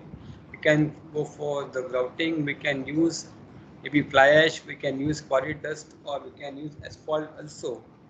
Or we can use geograde or geocell as a reinforcement, or polymer as a reinforcement. Okay, but in this case, what we can do is, in that case, because development of this lime and cement, there will be possibility of development of carbon footprint here, because there will be huge CO2 will be released in manufacture of this particular admixtures. Okay. Then we have deep soil mixing and grouting. We can go for the deep soil mixing and grouting to stabilize the fine grained soil. Again, we can see that in all these admixtures, possibility of release of harmful gases and increase in the carbon footprint associated with their production. So this can cause environmental problem, particularly if we are going for a admixture. It may be posing some environmental issues and problem to the existing groundwater. Okay, if they are having heavy metals, then we can think about any alternative materials which are eco-friendly. Okay, and it can also it will not having any disturbance to the soil and groundwater. Okay, so what is done in this case is, here they are trying to having a possibility of calcium carbonate precipitation is the key factor in improving the weak soils. Okay, because that is a major element in the case of the rocks. Okay, what they are doing is they are trying to precipitate these forms calcium carbonate precipitated at the boundaries of the soils. Okay, and it can be induced microbially. That is the way then they are doing it naturally. Okay, the soil is first treated with the microbes. okay, for some particular time duration, and then they are treated with the cementing media for precipitation. Okay, and with the help of this, they will form this calcium carbonate precipitations develop in the soil zone actually. Okay, so in that case, their success depends upon the two factors basically. It is the optical density of the microbe which we are using, and then the cementation solution or their molarity is very important. Maybe we can go up to a molarity of 2m. Okay, and the density which we are suggested is in this study was not we was up to maybe a up to 1%. Okay. So application of these microbes, or you can say this is the microbial uh, cement calcium carbonate precipitation, that we call it as MICCP. MI for microbial calcium carbonate precipitation technique is called. Okay. So the first phase application of the microbes. In that case, either we can go for biosimulation or bioaugmentation. Biosimulation means the microbes are already present in the soil. Many times they are already present. But in that case, you have to just provide nutrition to them so that they will be activated. Okay. And second way is bioaugmentation. We can take the microbes from the lab, already the lab's cultural bacteria, and they are supported to this particular soil sample. Okay. The advantage with the bioaugmentation is that we have knowledge about the formation units. Okay, because we know this chemical compositions of this possible chemical actions will be available with the help of this particular microbe. Okay, so the microbial stabilization with the addition of microbe to the soil followed by cementation solution is the key in this case of MICCP, microbial calcium carbonate precipitation technique. Okay, so in this case we are using the microbes like this. They are from the bacteria are of different strains like Bacillus subtilis, Bacillus pasteurii, like that. 4 strains are available normally. And for this cementation solution, what we do is we use the process of urea hydrolysis. Okay. Hello, class चल रही है, बाद में करता हूँ. हाँ. So urea hydrolysis is the key here in this case. That is developed for desired this CSTO3 precipitation method. In this case, from this urea hydrolysis, it will produce the carbonic acid and ammonia, and this carbonic acid and ammonia then combines with the that treated with the hydrated calcium chloride actually, and they will react to form the calcium carbonates. Okay. You can see the different techniques here. The bioaugmentation process, which will be normally we are supplying a cultural bacteria and treat it for 8 hours. Then we can go for this precipitation. In this case, this soil sample now kept in the treatment for cementing in the cementing solution for 48 hours. The care has to be taken that in this case pH should be between the range of 7 to 9 for effective treatment. Okay. And with this case, in that case, it was the results were astonishing. It was observed that in the case of fine grained soil, there was increase in the CS and shear strength parameters. Also, increase in the CBR also was observed. Okay. Now, the next aspect in this case in the design of this foundations is the liquefaction. Okay. Normally, by default, we first static loadings are considered. We consider that coarse-grained soil is a good foundation material. Am I correct? That is our choice. If we are having a site with everywhere it is a coarse-grained soil and we don't have any significance of presence of the clay material, we are very happy, because in that case we don't have to bother about the construction part. Okay. Normally, in many times, because we have to change the foundation technique because of the existence of clay layer. Okay, maybe we have to go from shallow foundation to deep foundation because of the existence of clay layer at some distance below. Okay, but if we don't find a clay layer, we will be very happy, so that we don't have to worry about the construction settlement. Okay, now what is happening in the case of this seismic loading? Now we all know that because of this typical behavior of the sand actually. If it is a loose sand, loose sands will be compressed. If we subject the loose sand to the dynamic loading, if it's dynamic shaking like this, in that case, in the lateral direction, it will be subjected to a compaction. It will try to tend to decrease in the volume. However, if it is a dense material, in that case, if a dense sand subjected to shaking, in that case, there will be a dilation. There will be increase in the volume. Okay. So loose sand will try to compact, and dense sand will try to dilate. That is the phenomena for a sandy material. Now just take the example that now as long as these sands are dry in nature, we don't have a problem. Okay. But let us say if this sand is saturated or submerged condition, what will happen now? When the loose sand is in submerged condition, when it tries to compact, what is actually happening? It is trying to expel the water out from the pores and it will try to compact. Okay. And in this case, that is not possible because it is a dynamic process. Loading rate is so fast that there is no time for expelling water out from the pores. And that result, that water will develop a pressure on the surrounding soil particles, the surrounding granular particles. Okay, we call it as pore pressure. And before that pore pressure dissipates, next cycle is coming up. Okay. So there will be a build-up of pore pressure in the case of the loose sand material when it is subjected to dynamic loading and it is under the water table. Okay, this will cause development of pore pressure.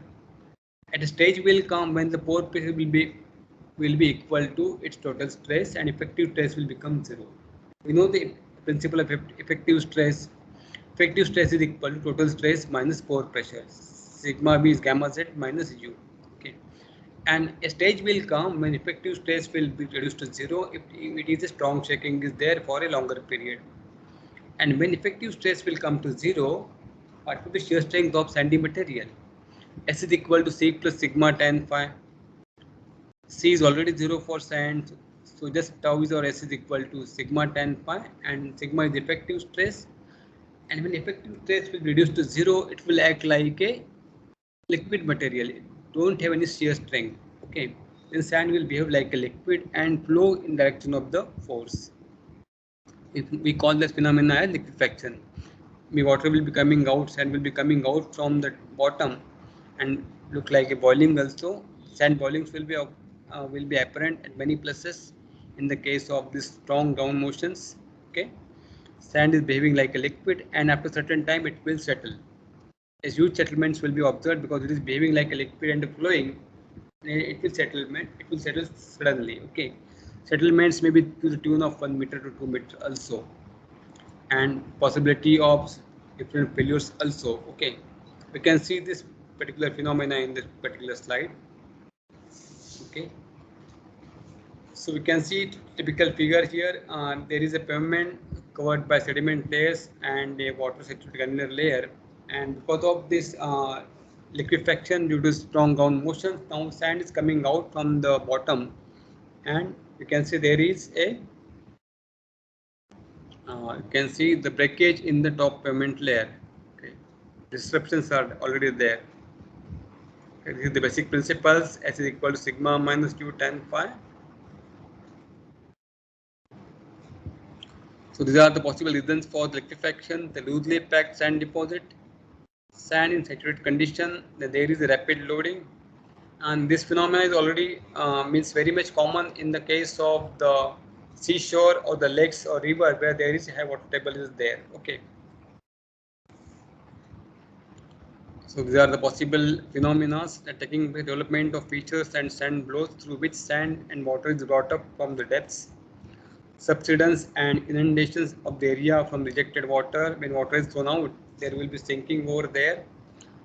Differential settlements and overturning and sinking of the buildings located in that particular area. You can see some of the pictures typical are normally available on the net also. See the tilting of the buildings in the Niigata earthquake.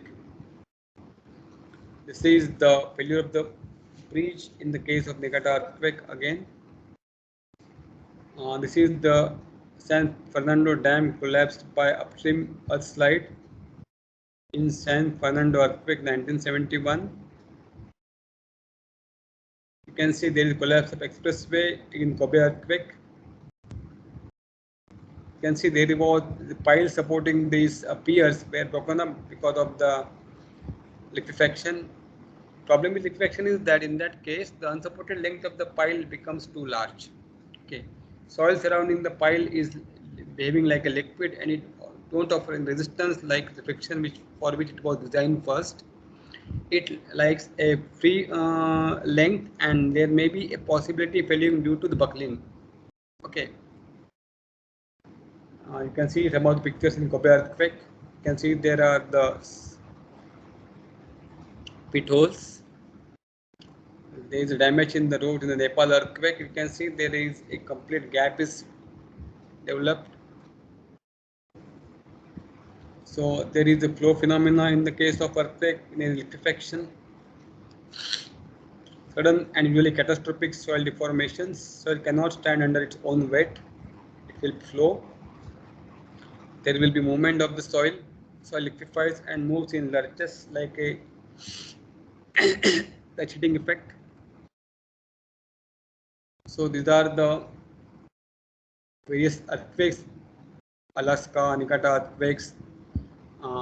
Okay, and after that, the people start looking to consider this liquefaction phenomena. Basically, the pioneering work was done by Seed and Lee in 1966, Seed and Idris in 1971, and they developed a approach for simplified approach for cyclic stress approach. Okay, for assessing liquefaction potential of a corrosionless soils during the earthquake.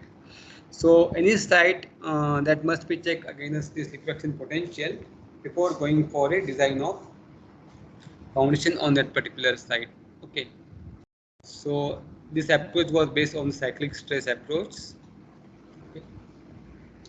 So in this case, what they have done is earthquakes will be producing this or inducing cyclic shear stress of a given amplitude and frequency, and then we have to also check it against liquefaction resistance. That depends upon cyclic shear strength of the soil in the lab or from the field testing. Okay, so we can go for laboratory cyclic shear stress or laboratory cyclic triaxial test, or maybe from the SPT N value or from the CPT value or from the velocity of shear waves, we can find out this resistance of the given soil. Okay, so depending upon the earthquake induced stress, if it is greater than resistance of the soil, there will be liquefaction. If it is less than resistance of the soil, no liquefaction. As simple as it is. Okay. This is shear strength of the soil. We can call it as the cyclic resistance ratio basically. So in this case, it is the cyclic resistance ratio is normalized with respect to vertical stress. We call it as cyclic resistance ratio basically. So in the case of a triaxial test, basically we are finding out this ratio from the cyclic triaxial test as sigma d by 2 sigma 3. Basically here sigma d by 2 is the cyclic stress applied, David stress applied for even sigma 3. So in that case, so stress ratio becomes sigma d by 2 sigma 3 in triaxial. Okay, and this was done for a average maybe for a relative density of 50%. Okay, and that is extrapolated based on the corresponding relative density by taking as dr by 50. Okay, so CR is reduction factor depending upon relative density here. Then what we are doing is actually what we do, we have this tau h by sigma b in the field. Okay, basically that we try to simulate in the laboratory.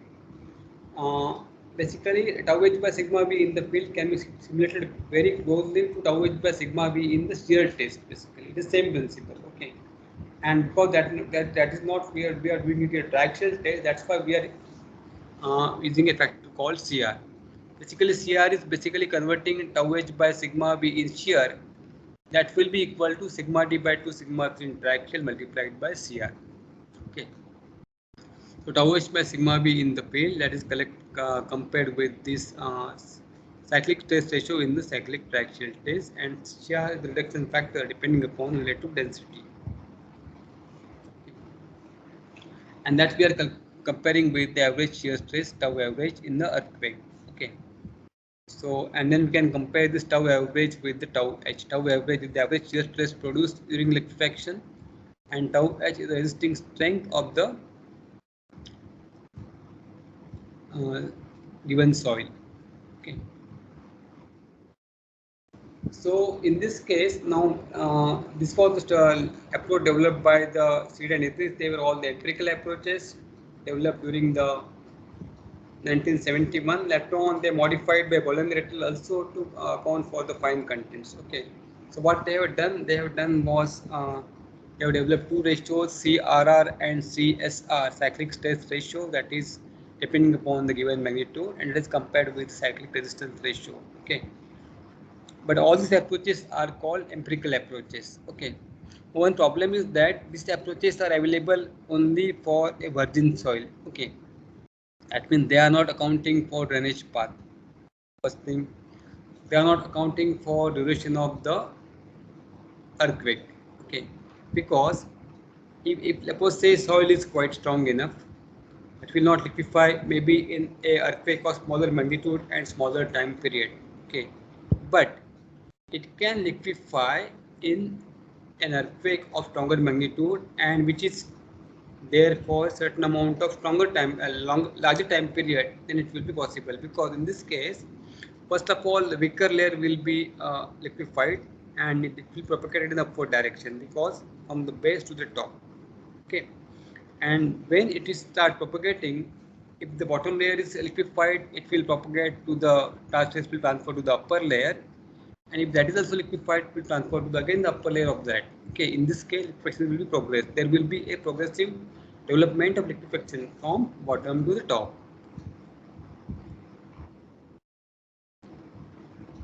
Now, in the case of uncoupled approach, what we do is we try to numerically predict the liquefaction phenomena. Okay, and in this case, advantage is that in this case we can take care of its drainage path and duration of the earthquake.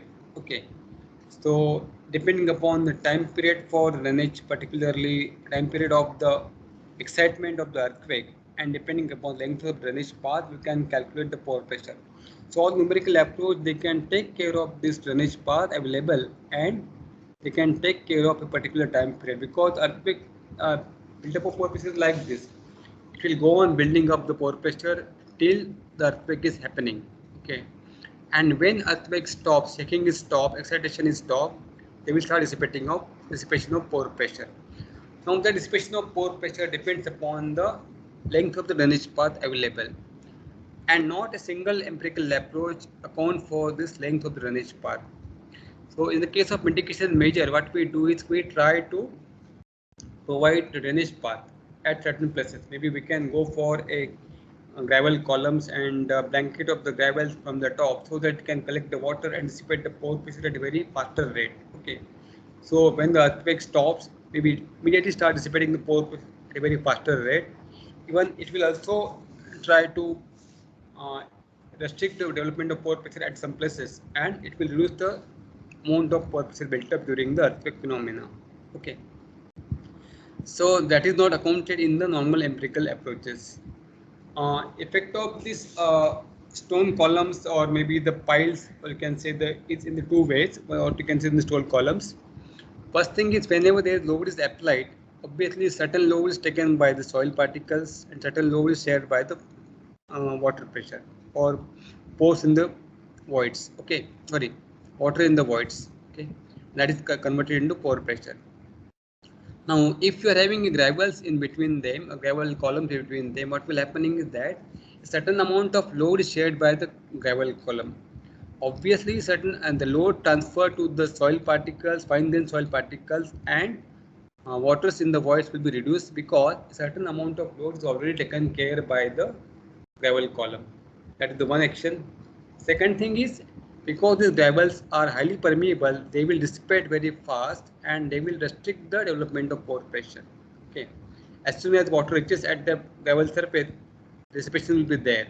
Okay, and because of that, there will be dissipation of pore pressure, and that can be modeled only in the numerical modeling and not possible in the conventional empirical relations. Okay. So in this case, what we do is we are using certain relations here. Only thing is that we follow certain constitutive laws here. We'll discuss here one or two models over here. Okay. So this is the hyperbolic model used here for relation between the shear stress and the shear strain. So this is the Gmax is given here. Shear modulus is defined here. Is the void ratio. Okay. And again, here in this case, we have to follow the loading and unloading path. It is assumed that unloading and reloading is taking on the slope very close to maximum value. There is a hardening behavior because for the next stage, this ultimate yield stress will be increased. And these are the parameters from which we can calculate the value of pore pressure. Now, what is done is in this case, a given numerical given soil domain is analyzed for the earthquakes inertia forces. Okay, and for a given cycle, we apply the inertia force. We try to find out the displacements. Okay, we found out displacement and volumetric strains. Now, in this case, because here the rate of loading is so fast, the volumetric strains will not be developed. Okay. So what we do is whatever volumetric strains we found out from the computations, that will be converted to equivalent pore pressure because domain don't allow for development of pore pressure. So obviously we can multiply this volumetric strain with the bulk modulus of the soil, and we can get equivalent pore pressure developed in that particular cycle. Okay. That is the way we can do it. So here are the formulas 7 and 8. We can calculate the parameters A and B for a given volumetric strain, and from which we can calculate the pore pressure developed during the process. Okay, so you can see here, and from which A and B parameter and given volumetric strain, we can calculate the value of the value of shear modulus G, and from which have relation between the tau and G by hyperbolic model. So we can see that the pore pressure was calculated like this: delta U multiplied by a equivalent bulk modulus into incremental volumetric strain. Okay, very it says incremental bulk modulus is 1 by ER in plus NP by KW. Okay, where KW is bulk modulus for water, NP is the porosity, and ER is the modulus of the soil grains. Okay, and from which we can find out the value of delta U. Okay, if we assume that the Kw is infinity, compressibility of the water particle, in that case delta U will be equal to ER bar into delta epsilon Vd. Okay, so we can also calculate this delta epsilon Vd from the formula given by Span and Finn here in terms of shear strain gamma and volumetric change. So for given volumetric strain, we can calculate the possible volumetric strain increment delta epsilon Vd using the formula equation 14 over here, and we can multiply by bulk modulus to calculate the corresponding pore pressure increment in the particular cycle. That's the way we can calculate the pore pressure in the Finn model. So this was the equation for pore pressure dissipation. Okay, this was solved here like this. You can see here, this is the equation of the domain here in the matrix form. I mean the mass matrix, the damping matrix, K is the stiffness matrix of the domain. The inertia force mass matrix multiplied by ground acceleration. Okay, and this can be solved like this. You can see this is the discretization of these equations from the matrix to the equations. This equation 21 is Hamilton's equation, is solved for unknowns, and you can calculate the corresponding volumetric strain and corresponding pore pressure. Then we have partially coupled approach. Was used in the Plaxis 3D. In the case of Plaxis 3D, you can use UBC sand model here. Okay, you can see this is the UBC 3D model here used in the Plaxis 3D. Okay, so what they are doing is they are assuming this criteria for soil continuum. It was the Moore-Coulomb criteria. This is the Moore-Coulomb model for it. Okay, and elasticity is given by this bulk modulus and shear modulus are defined by these relations here. Okay, where KBE and KGE are the maximum values, constants for it related to present all-round pressure and atmospheric pressure, P by P ratio of present all-round pressure by atmospheric pressure. Okay. Here G is the flow rule here, which is used similar to the Moore-Coulomb model. Only thing is that psi is the latency angle, normally taken as phi minus 30. Okay. and from which we try to find out now if we are solving this equation, and from this we try to calculate the pore pressure. Now in this case we have solved it for embankment, and this embankment we have provided stone columns on the either side, okay, like this E, F, G, H. Okay, so one option was we have given the sheet pile walls, and in the one option we are given the gravel columns. Okay, and we check both the options for this particular study. These are the soil properties used in the analysis. These are the input parameters for the UBC modeling. Okay, and we found here the development of pore pressure for all the three: virgin model, in the model with sheet piles, and model with the gravel columns. You can see that the model with gravel columns has lesser amount of pore pressure. You can see that the pore pressure is around maybe 3 only here. Okay, here it is around again. You can see its pressure is very small at different point locations A, E. Okay, you can see the locations here. Okay, you can see here. Okay, A is here outside, then we have to see A, E, and I. Okay, A point is well outside. Okay, but you can see the points E, and I over here. Okay, you can see that this soil column will help in reduction in the pore pressure. There is a coupled approach. Here we are using the Pachter-Zinkenich model here. So in this case, the continuity equations are analyzed coupled with the fluid continuity equation. This is the continuity equation normally used for continuum analysis, from which we can find out equation 1. And these are the normal matrices for mass, stiffness, and force vector. Okay. Now these continuity equations are coupled with fluid continuity equation. Okay. The stress continuity equations are coupled with the fluid continuity equation from Darcy's law. Okay. And then these two equations are solved with the simultaneously to evaluate pore pressure and displacement simultaneously. Okay. So this is the coupling matrix between the two phases. Okay. In the Newmark beta method is used for time integration. And when we apply Newmark beta method, equation 1 and 2 were transformed into these two equations, and these two equations were solved in the time series. For a constitutive model, we use the Pachter-Zinkenich model given here. So this is the G and F flow rule and constitutive rule. These are the parameters for this Pachter-Zinkenich model, and it was analyzed using this particular element here. In this case, we are using a special element here.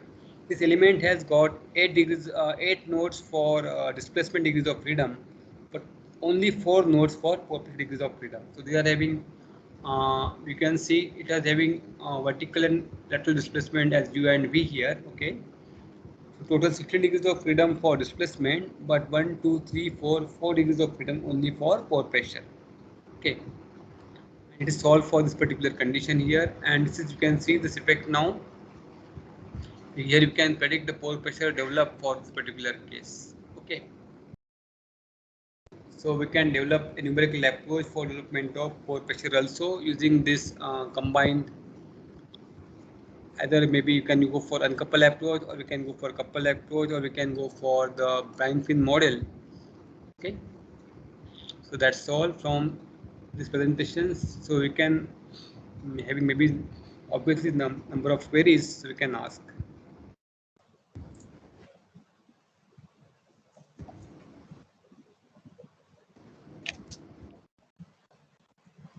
Hello.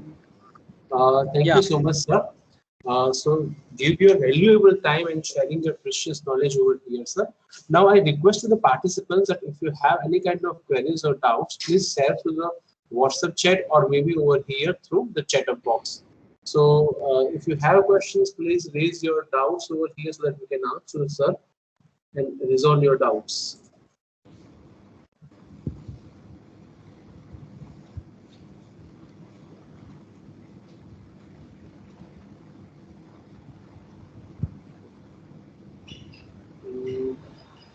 Sir, we are waiting for we are waiting for 2 minutes to ask the questions. Yes, certainly, sir, you may proceed. Yes, there is one question, sir. You mentioned regarding the Gabian phase anchor structure. Yeah. Gabian phase anchor structure. So actually, how it is helpful at particular in which manner? I mean, particular condition. Actually, what is the purpose of anchor? And So that is the anchoring will give additional stability. If suppose we found that maybe normally we can go for Gabion walls to a height of 6-7 meter only. Okay, but if the height Yes, of sir. slope is more than that, maybe just giving Gabion will not be good enough. Okay, so anchoring will be giving additional strength. It is just like we are providing an anchor, and that will again slope into position. So anchoring will act like soil nails basically. So it will be Gabion nails, sorry, Gabion walls plus anchors. Okay. So these anchors are supposed to pass through the failure surface. Okay. They should Okay. be long enough to pierce through the failure surface, possible failure wedge, and they can be going into the passive zone basically. And it Anchor should must be designed as a nail wall, as a nail. nail ball only. Nail ball only. Okay. Okay. Okay. So thank you.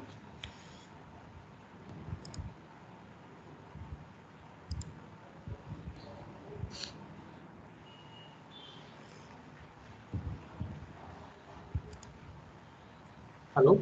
Ah, sir. Yes, sir. There is no more other questions from the participants.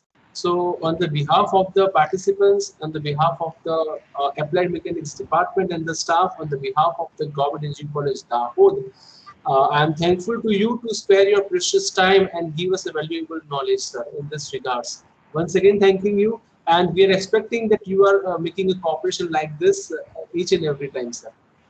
Yeah, yeah. Thank you Okay, sir. again for giving me opportunity. Uh, Thanks a lot for that. Sir, I just kindly requested, please share your PPT PDF to the candidates Yeah, so that we can share the same thing to the participants, sir. yeah, I will share it. Okay, no problem. I will Okay, sir. just mail it to Professor Yogendra and he will give it to you. Definitely, sir. Definitely. Thank you very much, sir. So Okay. we will leave, Thank sir. you, sir. No issue. Okay, sir. Now, all the participants are requested. The today's sessions, all the 3 sessions are over right now. We will meet tomorrow morning once again at the 10 a.m. and we will start our next sessions from tomorrow. Thank you very much for all the participants.